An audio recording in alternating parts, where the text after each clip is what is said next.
Go. Let's see. And we are live. Hi, good evening, everybody. Welcome to She Built It Boss Lady Chronicles. I am Dr. Shrita Gaskin-Salet, and this is the show where we feature the amazing stories of women who are owning their power to transform their lives. And I like adding now, and by extension, the lives of other people. Because, I almost invariably find that when women transform, we don't keep it to ourselves, we share the wealth. So I'm excited to have you guys here tonight. I'm excited for our guest. I just want to allow a couple minutes for others to come on. If you're watching us live, please say hi in the comments. Put your questions in the comments. We're happy to answer questions. If you're watching the replay, hashtag replay. Still put your questions in the comments because I will pass them along to our guest. And I know her well. She's going to be happy to answer those questions too. I do have a couple of announcements before we get started. The first is that this coming Saturday, December 6th at 11 a.m. Eastern, I'm hosting a goal setting workshop. So you don't want to miss this. This is our annual reset, our annual planning for the coming year. So again, 11 a.m. Eastern, I'll put a link in the comments. And then on January 17th, we're having an in-person brunch and vision board party in Severn, Maryland. So if you are in the DMV, if you know somebody else who's in the DMV, please share it with them. But we're going to have a great time, a scrumptious brunch, some good drinks, and lots of laughter, and create our vision boards. But it's always a good time. This is our third annual vision board party. So I will also put the link for that in the comments. So I'm excited to introduce tonight's guest. So I have joining me this evening Dr. Jess Daigle. Dr. Jess is a board-certified pediatrician, neonatal pediatric hospitalist, and the founder and CEO of Mom and Me MD, a platform dedicated to supporting families from the NICU to home. As a mother of two preemies, including a NICU graduate, she combines her lived experience with medical expertise to transform care for NICU families and the professionals who serve them. Through Mom and Me MD, Dr. Daigle is building a concierge membership-based follow-up practice that provides in-home and virtual care for NICU graduates, helping families navigate feeding, growth, and development while prioritizing their mental health and well-being. She also trains healthcare professionals, doulas, and birth workers in family-centered compassionate care rooted in cultural sensitivity and trauma-informed communication.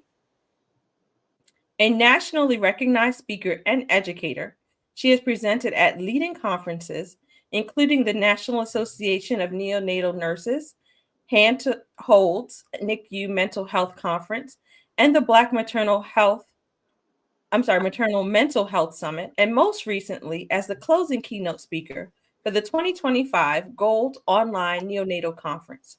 Her expertise has been featured in Neonatology Today, the Dear NICU Mama Podcast, All About Pregnancy and Birth with Dr. Nicole Rankins, and the Birth Trauma Mama Podcast. This month, Dr. Daigle will release her debut book. And you know what? I realize now that this bio is a little bit old. Dr. Daigle released her book a while ago, Anchored in Hope, a NICU Parents Devotional, a 30-day resource of scripture, reflection, and encouragement for parents navigating the NICU journey. Her work has been recognized with a Press Ganey Award for Excellence in Patient Experience, and through her practice, speaking, and writing, she continues to champion empathy, trust, and inclusive care in neonatal settings. She lives in South Atlanta with her husband and two children. Welcome, Dr. Jess. How are you? Thank you. Thank you so much for having me. I'm doing great. How are you? I'm great. I'm super excited to have you here. I know we've been trying to connect for a while now, which is why I had a little bit of outdatedness in the bio, but I'm glad that we're finally getting the opportunity to speak. I've been excited and looking forward to this for quite some time. Me too. Me too. So I usually like to start by having you take us through your journey in your professional journey a little bit. Like, how Okay. did you come to choose medicine, and then why pediatrics and neonatology specifically? Yeah. So when I was younger, I initially I thought I was going to be a teacher. I was always really fascinated with how children learn. I used to watch like the PBS channel, and they used to always have these like little developmental things they were doing with kids. And then somehow I got fascinated with babies. I don't know if it was just through all the babysitting I was doing, because I'm an only child, so I didn't have any other little people running around. But I ended up reading this book called The Long Dying of Baby Andrew, and it was by this family who had a micro preemie. And this was around the time that surfactant had come out. So that's the substance that helps your lungs breathe a little bit easier. We all make it, but preemies only start to make it around 28 weeks. And so, but they had made it like a synthetic version of it, right? And so, which would allow premature babies to live a little longer because it would help their lungs mature. And so the family was really resistant towards the use of this in their babies.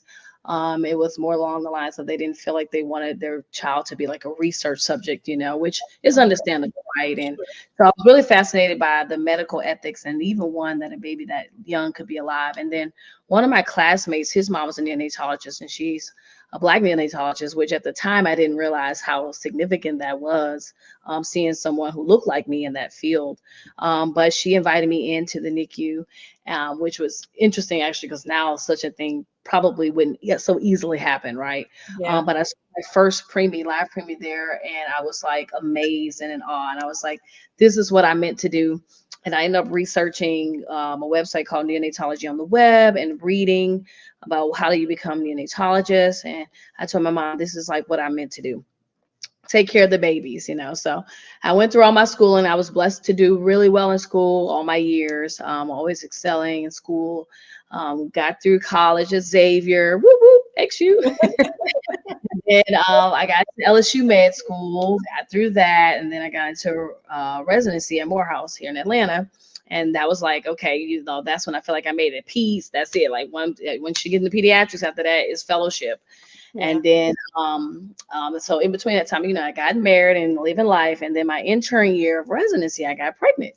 And, nothing that I had planned for per se, but like we always say, if you're not doing the deed or really good up on your birth control, you're not trying to do it either, right? And so I ended up getting pregnant. And then around 19 weeks, I started having about 18 weeks, I started having some cervical funneling, a little bit of early labor symptoms. And my OB was like, all right, I'm going to put you on bed rest. You need to rest a little bit. And I was like, I don't know what that means, but okay. I just thought, okay, just stay at home. Don't do anything too strenuous. Because, at the time I was a resident. So I thought that meant like walking around excessively, things like that. And so it was like a Sunday night that we went to get something to eat with my husband. In Atlanta, nothing I thought was too unusual, but I, started to feel a little bit more of the tightening, and I was like, okay, I told him, okay, well, we need to head back home, after eating, and I sat down at a table, much like I'm doing right now, was working on something, and I felt like a gush of fluid, and I was like, oh no, and I, having I been pregnant before, I was like, well, am I just peeing on myself? Like that's what I really do. Well, let's go check and see what's going on. So I went and examined myself, and since I knew anatomy, I was like, that's not coming from that place. And so I text my OB because, she gave me her personal number since we were both in medicine and everything. And she was like, all right, come to the hospital. And so when I got to the hospital, it was a resident that saw me, and she did ultrasound and checked everything. And she was like, yeah, your F5 is low. And you're gonna be delivering, and I don't know, I can't remember if she said at that time there was early signs of choreo looking or what. How many weeks along were you at this point? I was 19 weeks. Still 19 weeks. Okay, so it was right after they noticed. That was within a week, not even a week and a half. I think it was either between 17 and 18 weeks, but it wasn't that long. I wasn't on bed rest for weeks or anything like that. It was a quick turnaround. So then I ended up, she ended up saying, okay, well, we have to, induce you to deliver. And so I remember just in my mind calling my mom to tell her I'm having to have this baby, and my husband is just looking like, why we can't do something. And, it was interesting. That was the first time I realized the statistics that you learn about, that I was one of them. Now I'm the person that I read about, and there was a lot to sit with. And so then, I remember being in a room and just going through the process, the laboring and things, knowing that what was going to be the end result of this. Yeah. And felt it was time to like deliver, but nobody was in the room. And my husband was like calling out in the hallway, like, the baby's coming, the baby's coming. And like nobody was there. And I just felt the pressure. So I ended up delivering like right there, like myself. Wow. And yeah, like that was so traumatic. I was gonna say that's very traumatic. Yeah. And my husband's like hollering and yelling in the hallway. And I was just like, picked them up and looked at him because it was a boy. And I'm naming him Isaiah. So the nurses finally get in there and the resident clamped and did the placenta and all the things, and then they took him away and I'm just like numb. Like, I'm just like, did this just happen, And so then, like you get discharged the next day. It's not a long drawn out process, Yeah. I go home and you're just like, what did I just go through, And so I only really stayed out like 2 weeks and I went back to work. I want to ask a question. Yeah. What resources, if any, did they offer you as you were leaving and while you were there? I don't remember being offered a particular resource. I do remember being given a box that had like a paper, like a little bit certificate with his name on it, his weight, and pictures and things like that. Yeah. And when I got home, I remember crying on them and fudging the pictures, and they got messed up because it was like the little, the little print pictures, and they get wet, like from your tears. And that like sent me spiraling. I remember calling the hospital frantically trying to reach the nurse who was on that night. And I was like, who took the pictures? I need more pictures. And I went to the hospital and got more. And God bless her. She gave me so many. So that way, if I had to cry over, I still had. So I put some away that I would not ever cry over. Yeah. Yeah. And I still have that box in the top of my closet. But I don't remember being given resources, and I actually didn't really like the way that whole thing transpired. And I ended up having a talk with my OB about it because I kind of had this impression. That's when I learned about the whole like having a resident, like it's interesting. Yeah, like I was a resident, but at that time I felt like I had wanted my actual OB to be there, right? And she came the next day to like, discharge me later, but I was like, I felt like in that moment when I needed her, that like she was not there. And my husband was kind of mad. And when I got pregnant again, he did not want me to go back to her. But I told him that she's a great doctor. I think it was just a learning moment for me and even for her, about like how you want people to show up for you, and what is your real responsibility as a professional in the businesses. Like, like, did she have just come up out of her bed at home or, or whatever, right? When I was going through that. And so, but I don't remember being given resources, not like now how I can identify like the, like these rainbow organizations and all these people. I didn't learn about that. And even more fast forward to when the NICU, I did like all these places, like I promote like Mental Hall and Project NICU. I didn't hear about any of these places when I had a baby in the NICU or even Postpartum Support International. So it's very interesting. And that's one of the things I realized, like even being a professional, you can still not be aware of resources. Oh yeah, right? absolutely. People can make an assumption that you have access just because you have a certain station in life, and it's not true. No. I mean, I've had one child, and I can tell you there are some things that happened to me postpartum that I didn't know happened to people. And I was like, so wait a minute, I've been delivering babies, for over a decade at that point, and I had no idea some of the things that went on. And no patients ever told me. I never read it in a textbook. Nobody talked about it. So there's a lot of things that we, that we're just unaware of. Even as medical professionals. Yeah. For sure. So that's why I take it for sure. Yeah. I have a question. And this might be a hard question. We'll see. How did you get the courage to get pregnant again? Because I would think that you would feel so just, terrified to go go through that again. So what gave you the courage to go back there? I've often thought about that.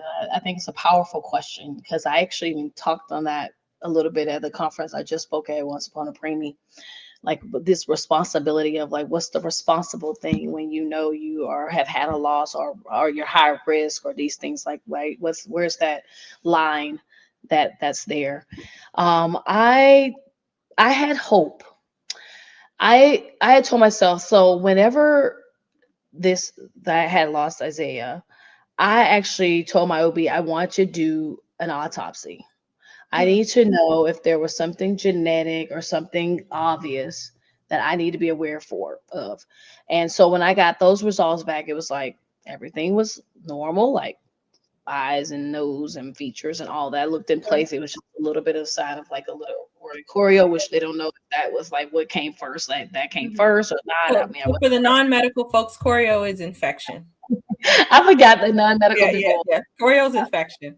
Yeah, choreo. So infection of the fluid that can surround the baby. And so I I so that was that piece, knowing that okay, there was nothing like genetic, and knowing that a lot of people can go on to have a miscarriage, like okay, Sure.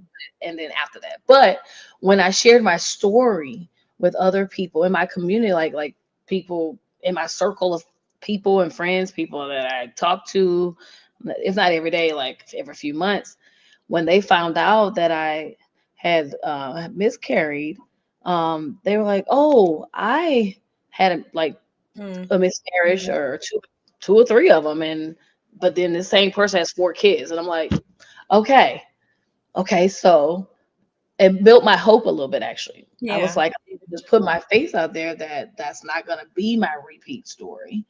I always say that I always feel like you give yourself at least one more chance. But nobody really knows the future, right? I have ran into people who have had 4 and 5 and 6 and 7, and Yeah. and then you begin to wonder, like, Lord, is this just not a part of my story? Or do I just need to hold on a little longer, right? And I think that every person has to answer that for themselves through a Yeah. combination of faith and prayer and whatever's right for their family, right? Whatever's really physically going on with their body. Um, and so that's really where my courage came from. Again, I didn't not try to stop it either. I was taking birth control, but some of it really was for management of like my flow and things like that, not so much pregnancy prevention. But then I ended up getting pregnant again because that was 2012 and Liam was born in 2013. Not too long, probably after that, actually, like probably into that next beginning of that next year, end of Okay. that year, that same year, I got pregnant again. And it was like that same story, almost like that 20 weeks, around that 20 weeks, because now they had me seeing the maternal fetal medicine high risk Right. doctor.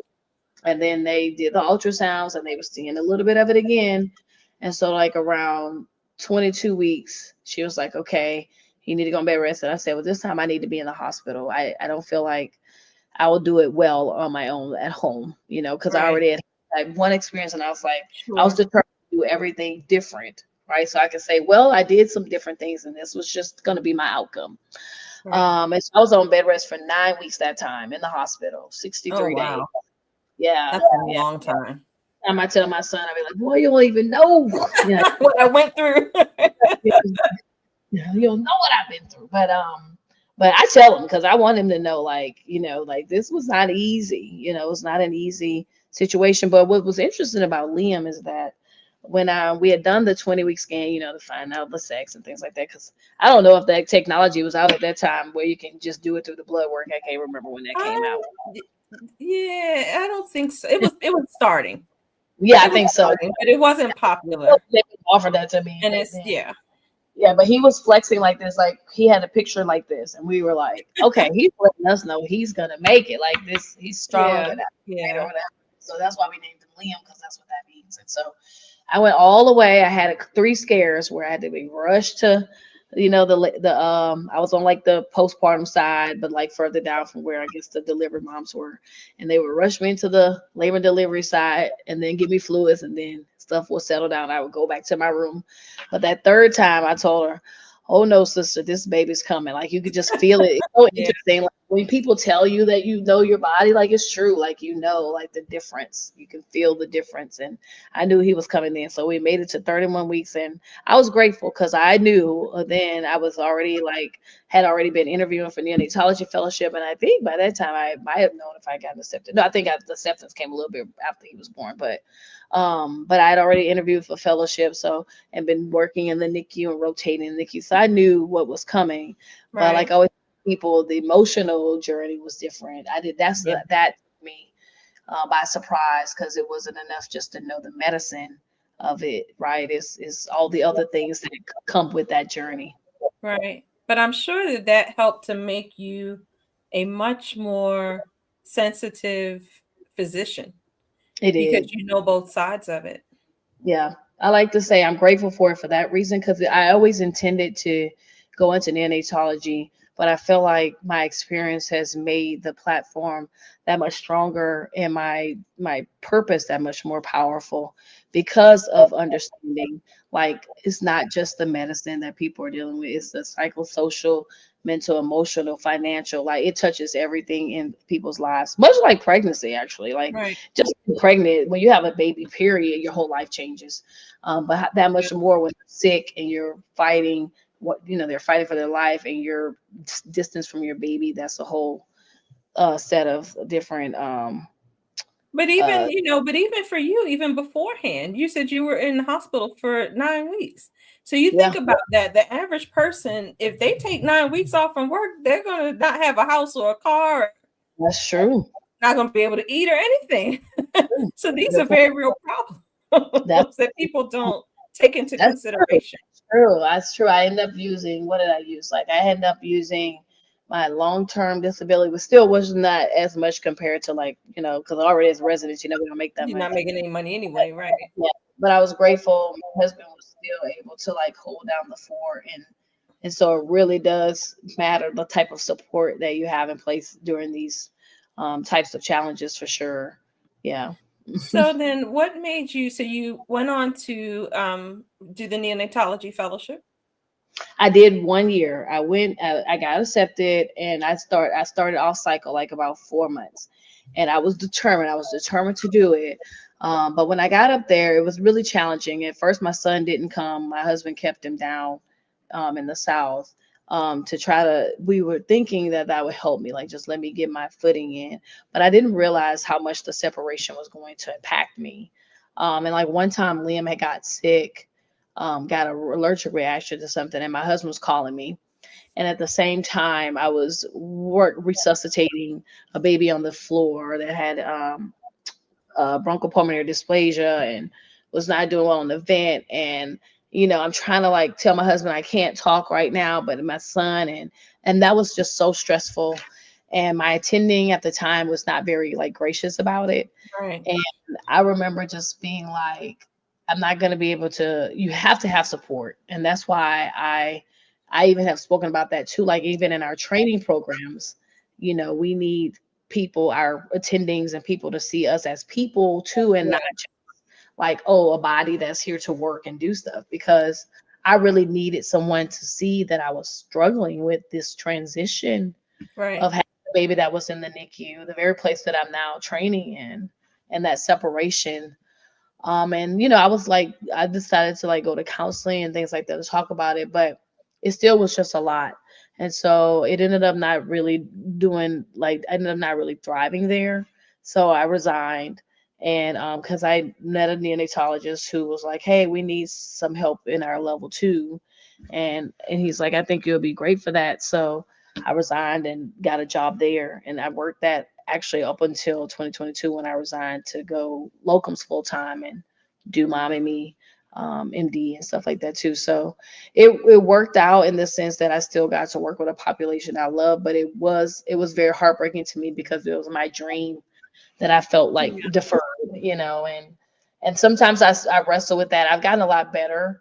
I used to wrestle with it so much, like not having the title or definition of neonatologist. And then I was like, well, is it really about the title or about the work and, like, who you're helping? And I've really found, like, a good niche in the level 2 community, because level 2 NICUs are often kind of overlooked and kind of brushed aside, but that population of patients is still premature. They can Yeah. be 30, as young as 32 weeks in the units, and they still have the same risk of development delays and readmissions to the hospital and all the things. So I'm really, like, finding a sweet spot in there, really doing some advocacy to really get that recognized as well, that those families too still need the same level of support as someone in a 3 or 4 unit. So what compelled you to then decide to make this um a mission? Because that's what I'll call what you do. You Yeah. kind of made this a mission to help NICU moms and NICU families and even NICU staff. So how did it come to you that, you know what, this needs to be a mission for me? Well, it really became as I started working as an attending in the level twos, and the more I engaged with families and being admitted, and the more I observed people's experiences, I realized that there was a gap there, especially in the way that we educate and encourage families in the unit. And then I had joined a NICU mom group, and just hearing the stories of families, the stuff that they shared, and I remember being so appalled, like someone said that to a parent, Mm, and then realizing like with the consistency of things that were being shared, I'm like, okay, now everybody can't be making these things up. Like, right, yeah, right, you might have like one or two disgruntled people, but even then, I'm like, where was the disconnect? Where did the communication gap fail?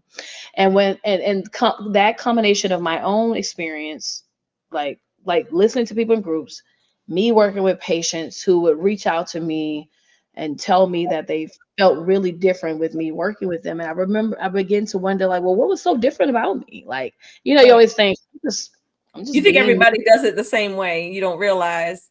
You Yeah, pointed out, like, and I don't think we were live when we were talking about this. We were just talking about like friendships and stuff prior to this live, but you're the only one working. You only see yourself. You don't see how like your colleague might talk to this mom who's getting admitted to the NICU, or what she might teach this nurse or whatever, right? I just would hear comments from staff like, hey, when you come, you do something different, or like the reviews that they would send me, like I guess when families would fill out like surveys, what they would say. And I'm like, okay, so people really are not getting this type of treatment full scale or consistently. right, And so then I made it a mission to just start, like they say, each one, see one, do one, teach one, reach one, all that saying.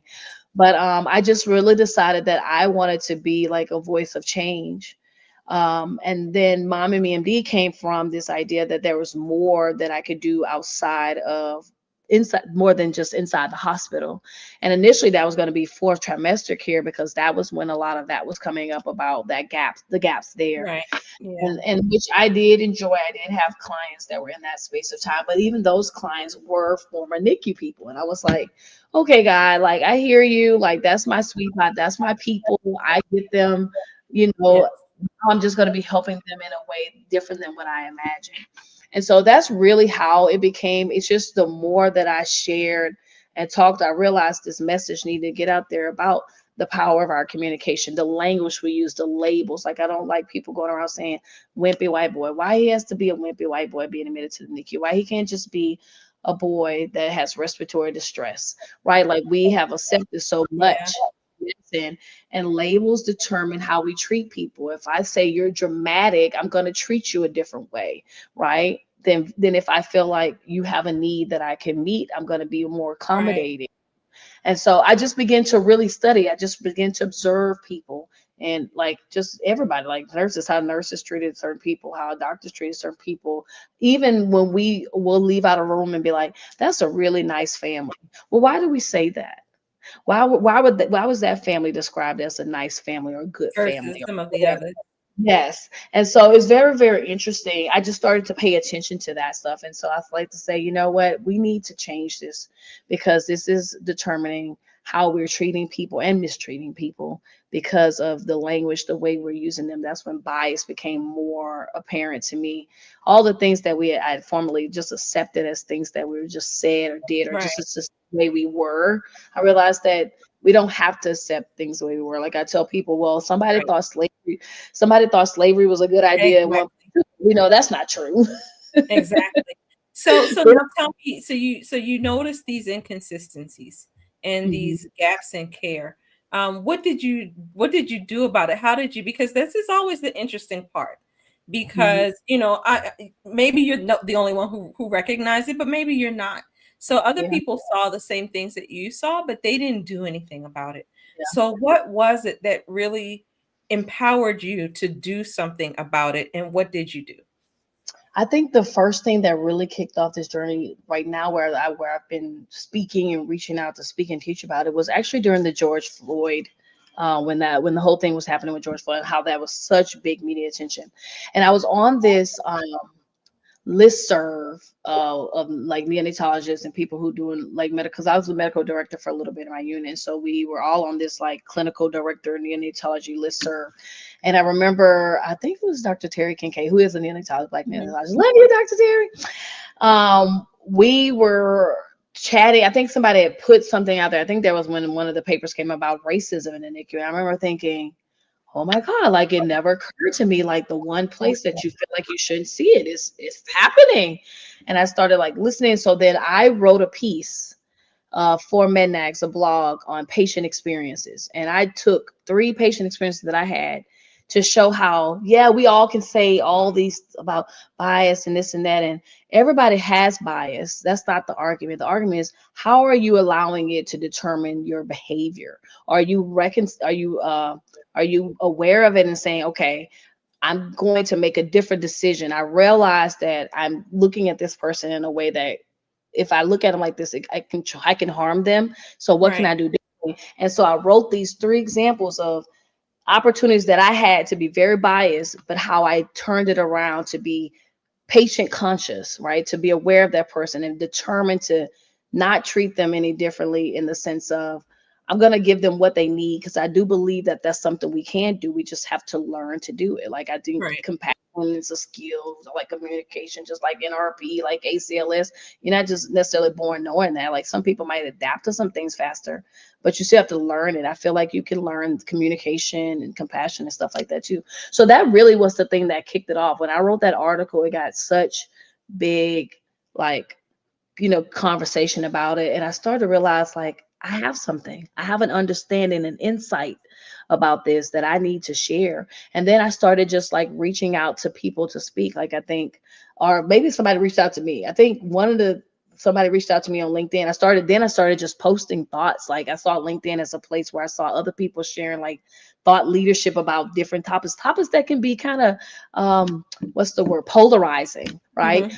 I love that, because I think that if you're going to have real change, you have to be able to confront the things that are wrong. And, talked about that this past week. You cannot change what you won't confront. And so I started just talking about things I've seen or observed. And then somebody reached out and asked me to do a talk. And then I started reaching out saying, hey, I would love to come talk to your group. That's how the keynote, the general session for Neonatal Association of Nurses, I was like, I have something to share. This message needs to be heard by NICU staff about addressing bias and about compassion and communication. So I sent the pitch to myself, and they were like, yes, this is great. This is a direction we're going. So I just really was emboldened by that one article, that one blog. And then I just started saying, I believe so much in this message because I practice it every day. I'm very aware. Like when I tell people, when I have a mom that, say a mom comes in right now, I had one a couple weeks ago, came in, was high on meth and something else, fentanyl. Do I say, oh, so great to, that is so wonderful. No, I don't have that kind of disposition. That is sad. That's heartbreaking. But know that she still is a person that deserves care and compassion. Yes, and respect. And you have to tell yourself that. You have to, even if it's something you just have to, a muscle you have to practice. I already just believe that about people. I think some of that is based in my spiritual beliefs about who I believe God is and how I believe he sees us. And I think that's a big part of it. But also just understanding that like everybody has a story and we don't know how she got there, but she's there, and it still doesn't change the responsibility of making sure that she does as well as she can and her baby as well. And so I still went up to her like I treat everybody else. What's your name? Okay, tell me a little bit about how you got here. Okay, I kept it somewhat factual because I still need to get the information. But I still was caring about her. Like, hey, what is your plan after this? Like, we want you to do well too. Like, and sometimes people just need you to see that, you see them too, right? It's just what I believe, is what I practice. I work hard, and so I know it's possible, and that's why I push it so strongly. Yeah, but it's also hard, I think, because this is a piece that is definitely missing in medicine. It's a piece that nobody teaches. I guess, some of us have it more intuitively, and then, others and then also the environment. You know, I'm not making excuses for anybody, but I'm just saying that that hectic, stressful environment and It's a the lot. push to get, you know, take care of all these people with limited resources and limited time. Yeah. You forget about the humanity. Yeah. And, you know, and I think it's so important that we do remember that there's a person on the other side of that, and that each person deserves the same level of care and respect. Yeah. So I love that you're doing this. Now, where are you going with this business? So, or with this mission, I guess I should say, because I've heard several things. I've heard, you know, educating the medical professionals. I've Yeah. heard supporting the parents. Yeah. I know you've written the book. We haven't even gotten to the book yet, but where are we going? Where are we going with all of this? How does I'm this glad. work? What is your vision? Yes, I'm glad you said it because it's something that I have spent time thinking about and doing. Like, where do I want to reach? Like, and like, where's my umbrella and what's under that, right? And so, for me, the umbrella is like NICU education, encouragement, empowerment, like hands down. And then who is that? So like one arm of it is directly working with families. So like you mentioned in my bio, I'm launching my direct care practice to help families who are transitioning from the NICU, because that is a gap that I see, that people don't often have that support those first couple of years. So since there's this big like 0 to 3 with development, I'm like, my practice could gear towards that too, like really helping families in those peak few years prior to preschool, or those early school years, to help families get targeted. So that's one arm.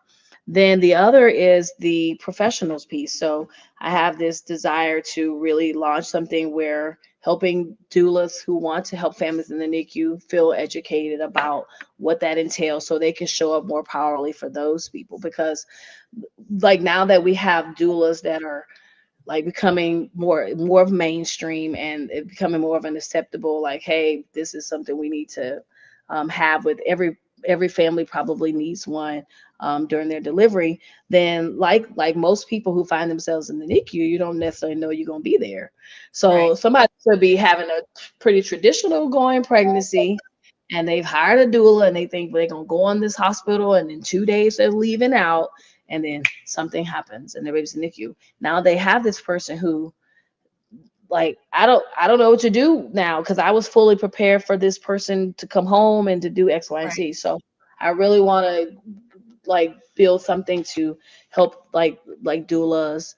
And then the other part is more of the speaking and consulting, and that's where it's like tapping into organizations that cater to professionals in the NICU, and just dropping nuggets in all of those types of conferences, like whether it's for nurses or at the occupational therapy conference or whoever, because communication and bias and language applies everywhere. It It does. doesn't necessarily have to be the nurses only. It's so many people come in Right. contact with NICU families and parents, right? From the physicians down to the respiratory therapists to the techs, and so that's really like my big view is helping the families directly, but then having things that can go nationally with regard to like the Mhm. education and the speaking.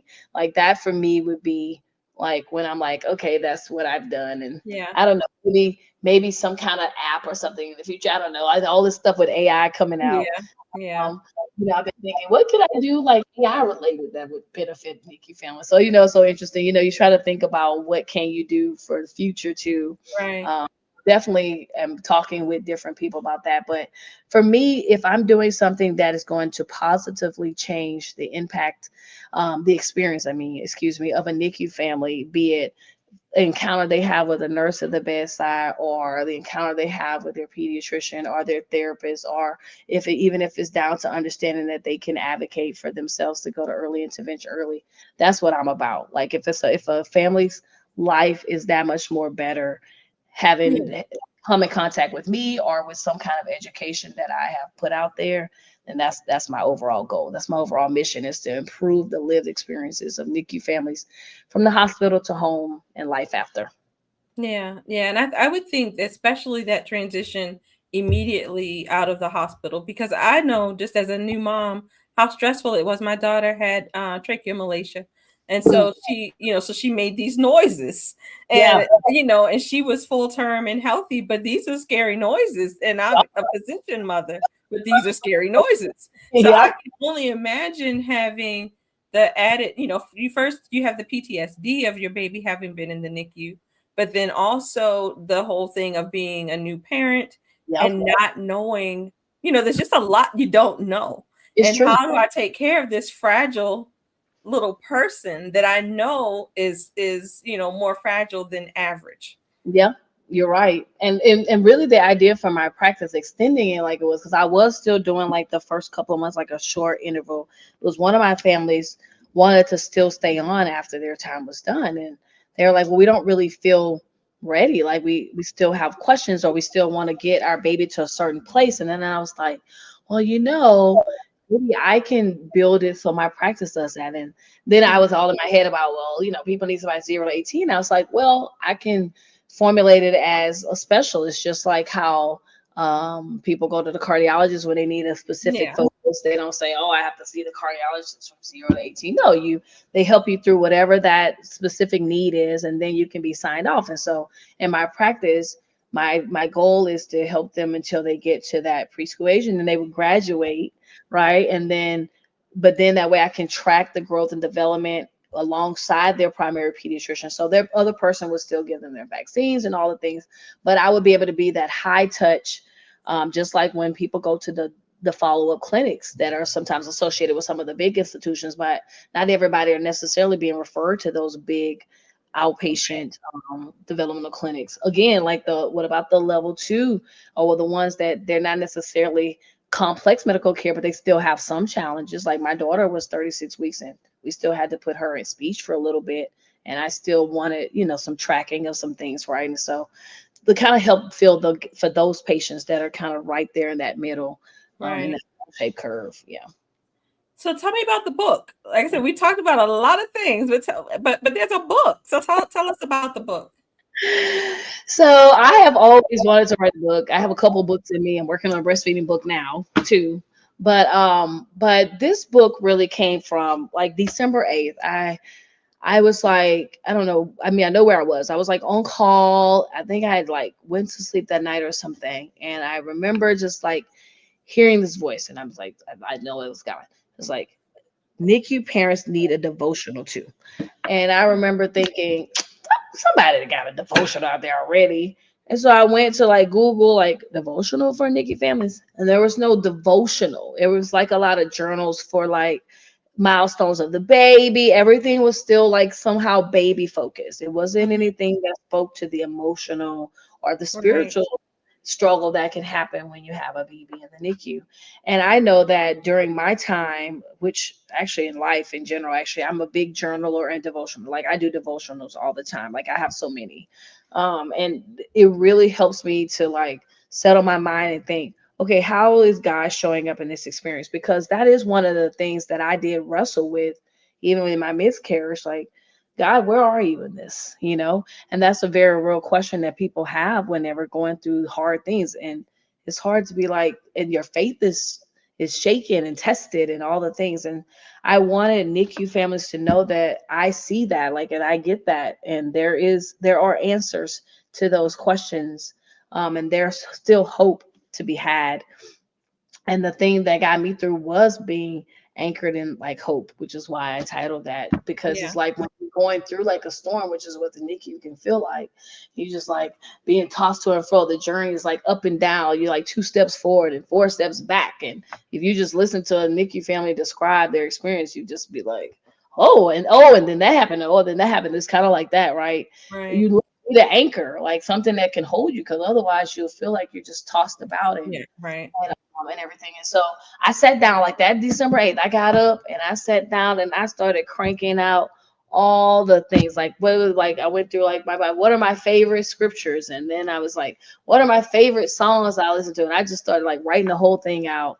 And then initially I had organized it a different way, and then I was like, people don't go through the NICU like this. Is just kind of like I just said, like sometimes it's good, sometimes bad, sometimes up and down. And so I was like, I scrambled all that, and it was like, I'm just not gonna put it in those particular order. I'm just gonna like make sure that the thoughts that I want them to know are there.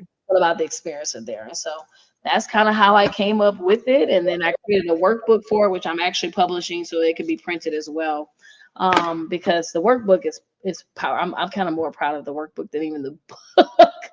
Because it invites you to really dig deep, and I can really see people using it in therapy, which is what I really want families to be able to like talk with their therapist about like what they're dealing with the experience, and Right. they can use this to say, Well, this is how probably I'm experiencing I, this. I would imagine it helps to give them language too, Yeah, because sometimes you go through things and you don't even have the words. that's true. And I think it helps that, to pull some of the language out so that they can express to the therapist what it is that they're feeling and thinking and needing to process. Yes, because it does ask you things like, how are you feeling today? And it puts the words, you're right. Because sometimes I learned about the feelings wheel when I was in the coaching school with Dr. Kimmy. And because, a lot of times we like to just use the common, like, I'm mad, I'm sad, I'm angry. But there's so many more emotions and words, right? That wheel, if people pull it up, it's like lots of words, right? And so you're right. Like the more you can name something, then you can deal with it and address it. Actually, it's really disappointment that I'm feeling, or it's really grief that I'm feeling, Right. and, Right. and like, and that's what I spoke to that too. Like there is disappointment. I wanted them to know, like, it's not all rainbows, and I get that, but God still can show up even in those difficult moments, and so that's why I wrote that. Excellent. Well, I love the work that you're doing. If people want to work with you, what are the different ways in Oh which yeah. they can work with you? So if they like, now that I'll be launching my practice coming up here in the spring, if they just like, I will be sending out like a wait list for that, working that out. I'm like trying to get through the holidays. So I'm like, people are so focused on everything else. But I'll have a wait list for people who are actually local that will want to work with me in terms of being in my practice. If people want me to come speak or teach, they can simply reach out to me on my Instagram as well. And then I usually like just send them a link, like a Calendly, and we just get on a meeting and just talk through whatever they want me to talk about. Or like I have a breastfeeding conference that I'm speaking at coming up in March that I'm excited about. So really, a lot of times people just find me through LinkedIn. Actually, if they want me to come in a professional sense, they send me messages through there. I'm actually trying to put all that together into one good website where people can click in that. I've been dragging my feet on it, and I'm like, just like we were talking about. Sometimes we get all in our head about, it needs to look like this. Just it doesn't have to be perfect. It just needs to It be doesn't. It present. just has to be done. People will figure it out. It has to be done and kind of coherent, and that's it. Yeah, so I have my link tree that I use right now, but I'm gonna have an actual all together website. So all of those pieces of what you say, I envision all of that could be accessible through there. There will be the people who want to work with me in my practice. They'll have a hub, and then people that want me to do any speaking or teaching will be able to have their own portal as well of a way to access me. Excellent. So we will be putting all of Dr. Jess's various contact information in the comment section.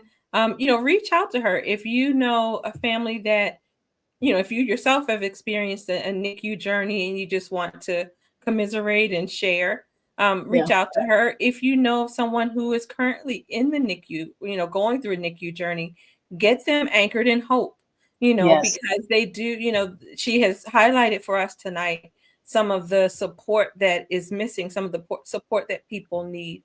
And, sometimes we're hesitant to reach out. We don't want to intrude in other things, but I firmly believe that we were put on this earth for each other. Nobody was put here for themselves. We're all put here for each other. And so, reach out. You'd be surprised how much that means to someone. Yep, I love it. And people come to me in the DMs. I actually do talk to people, as long as somebody's doing anything too crazy or anything like that. But I don't mind answering a question or at least point people in the right direction. I don't give medical advice per se, but I will say, hey, that is something that's concerning, or you should need to lose something. I'm always educating. There's a way you can educate without it being particular advice, but so people can know, hey, you need to seek help here, or I do need to pursue this resource. I'm really big on that, especially in the groups. I love to answer and encourage, again, like a mom and family having peace of mind, goes a long way and really fills my cup. So we talked more specifically tonight about your journey and your NICU experiences, and not as much about the boss lady side of it, because there is a boss lady side of it. I kind of touched on it a bit when I asked you about, what empowered you to, to begin sharing your message and all of that kind of stuff. But if there is a single thought that you would leave with a woman who has maybe noticed that something is not right, or notice that she does things in a way that others don't, and maybe wants to start a movement, or take on a mission, what would that piece of advice be? Just know yourself and your message, and get in alignment with like what it is that you want people to know. What I always ask myself is, what do I want people to walk away with? What do I want people to do differently after an encounter with me, after hearing me speak? And I feel like that keeps you centered. And then obviously package your message, like Dr. Una would say, your signature talk. Like, just put together like, what is your core thing? I'm preparing a TEDx that I want to do, and I've looked at myself, and all of like my message has a central theme, of compassionate, trauma informed care. And so I think that if you can say, what is the message that I want to put out into the world? What do I want to see different? And then you build your hub around that, you won't go wrong. And I've evolved even over the last couple of years, but there's always still a central theme to what I share. Like, it always circles back to that. Like, are we being compassionate? How are we treating people? Are we aware and curious and human? That's my thing. I need to trademark that ACH. Yes. That's what I call it. But that's everything stems from that. If you're aware of others, if you're curious, and if you're human, that means you're being less judgmental. That means you're being more open-minded. That means you're more likely to be more helpful than harmful, right? So just like own your message is what I would say. Own your message. Put it into like as simple of words as you can, and just start seeking out, start speaking it. Just start already, right? Like they say, already see yourself as that person. So what would that person who is already speaking and getting consulting gigs, what would she do differently, right? That's the me that showed up speaking on LinkedIn regularly, like just talking and writing, and then people see your message and they the consistency, and they're sharing, and next thing you know, people are like, I follow you on LinkedIn, when you run into them in person. So it's nothing that I ever had saw. Like, I did not foresee myself. Someone would say, hey, someone would ask the 20-year-old me, I would not have said that this is what I would be doing right now. I'd be like, oh, I'd be in the hospital. Like, I knew that much, but I didn't know how much of an impact I could have outside of it. And so I'm so grateful that I didn't, that the sky was the limit in a sense. Right. And you bring up an interesting point, which is, once you put yourself out there, you don't know what's next. Like, there's so many different opportunities and things that can come once you're out there. That's right. Yeah. So just I would say, know your message, get on LinkedIn, because people are out there. That's the place for me where I felt like I came alive in terms of that depth to me, that wanted to get out and share the messages that were mattered and powerful. There are people on that platform for sure that are hungry for that type of discourse, that thought leadership. And so I definitely would say, get on LinkedIn and start putting your message out there. Okay. Well, thank you so much for joining me tonight. I really appreciate it. The conversation was well worth the wait. I love the work that you're doing.